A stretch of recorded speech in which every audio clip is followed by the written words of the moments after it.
Yanımda olmadın ey yar. Sen hata yoktu sözüm.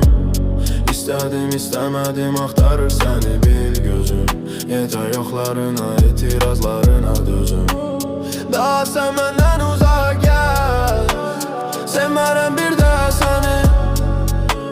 Gözümü kaçırdaram. Görersem her yerde seni. O yanarlar, o da dağlar, öpülür bal kimidir. Yanağında qoşa qəmzə, ikisi xal kimidir. Gülüzü baxışları, məst eləyir aşiqini.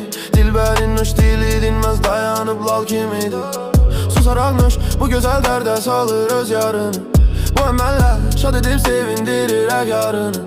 Həmən aşıq ki ona qurban eyləyər canını. Buna ad qoya şair üçün qalma qal kimidir. Baxır o yara uzaqdan, sığınıb qaranlığa. Könül çox bərbad olub, dönüb təmiz viranlığa. Gecədir ay işıq, yolum düşüb dumanlığa. Sanki seyrettir bulutlar ayı tutmuş, qapqara şal kimi.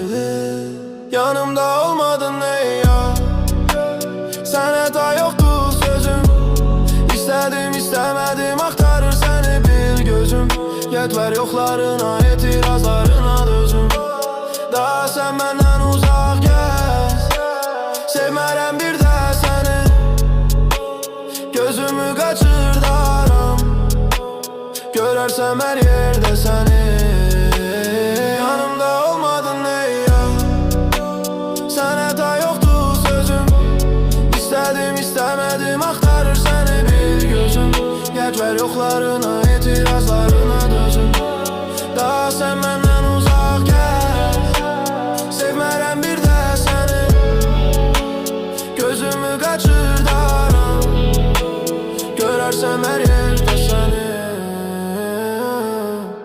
Ne atıp gitmək olur ne tutmaq olmur elini. Müşkül olmuş kucaklama onun ince belini.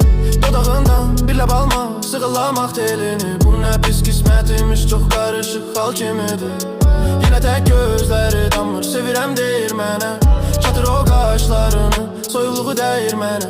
Səni sevmir daha cavi desem incir mənə. O gözəl olmayan arzu saxta bir fal kimidir. Yanımda olmadın ey yar. Sən hata yoktu sözüm.